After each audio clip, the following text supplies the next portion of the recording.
It's harvest time. Kita panen.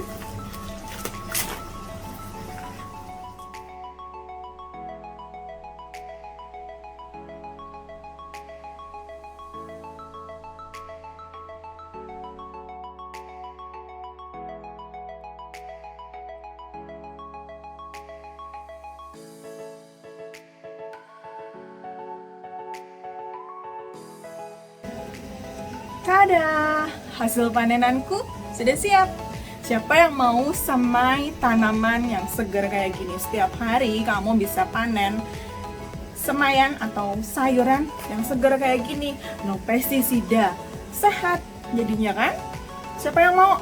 Nah, aku mau kasih beberapa tips buat kalian yang mau mulai berhidroponik di rumah.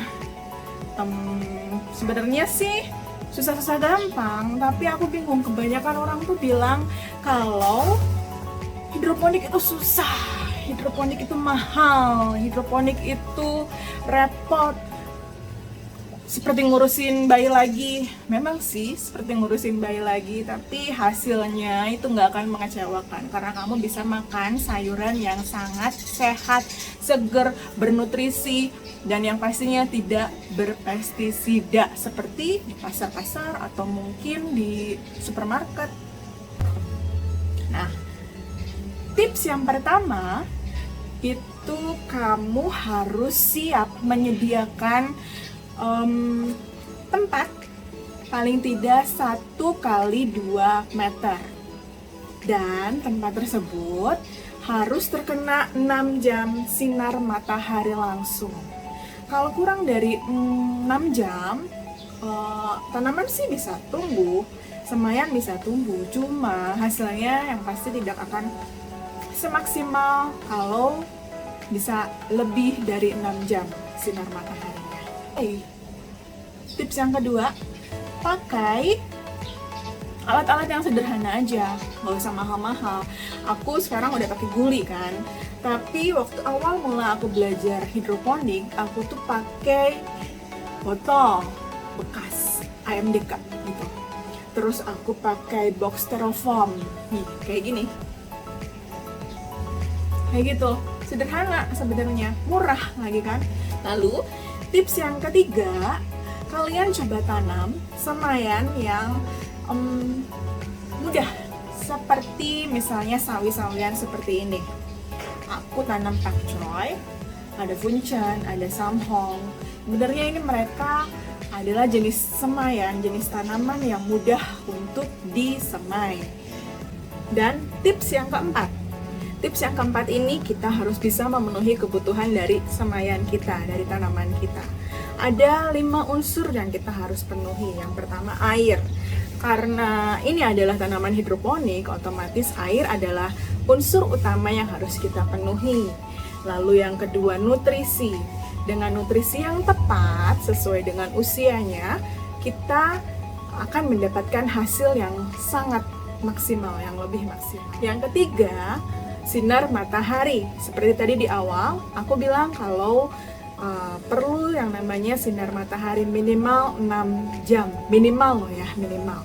Kurang dari itu, oke, lumayan, tapi tidak akan semaksimal kalau kamu bisa dapetin sinar matahari lebih dari 6 jam. Lalu yang keempat, oksigen. Oksigen, semua tanaman perlu yang namanya oksigen. Oke. Lalu yang kelima adalah kasih sayang. Tanaman adalah makhluk hidup, memerlukan kasih sayang. Kalau tidak ada kasih sayang, tidak dirawat, mereka tidak akan tumbuh dengan maksimal, dengan baik. Oke. Lalu tips yang kelima, ini tips yang aku sarankan, bener-bener aku saranin banget kalian gabung ke dalam grup komunitas yang dimana kalian bisa menanam hidroponik bersama-sama. Kalau aku gabung ke dalam grup komunitas Graceful Hidroponik. Di situ aku belajar banyak hal. Aku belajar awal mula atau sejarah dari hidroponik itu bagaimana. Ternyata bukan baru-baru ini, hidroponik itu sudah lama banget. Aku juga belajar fakta dan hoax dari hidroponik. Aku belajar cara menanam yang tepat, yang benar, juga pemberian nutrisi yang tepat, bagaimana dengan oksigen dan lain sebagainya di situ.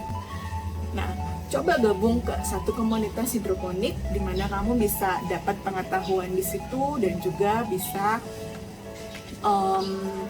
belajar bersama dengan teman-teman yang lain. Jadi kalau ada salah atau ada informasi-informasi yang menyimpang, kamu di situ bisa diluruskan dan diperbaiki informasi-informasi tersebut. Kalau kamu mau gabung ke komunitas hidroponik, aku saranin sih ke Graceful Hydroponic ini. Oke, itu adalah 4 tips sederhana yang bisa kamu ikuti untuk memulai hidroponik di rumah. Gampang kan? Hasilnya seperti ini. Lebih bagus daripada di pasar. Lebih bagus daripada di pasar. Kalau di pasar, aduh, enggak deh. Nah, sekarang mau coba simpan semayanku yang baru ke gul yang sudah kosong, yang sudah dipanen. Oke, sampai ketemu lagi next vlogs. Bye.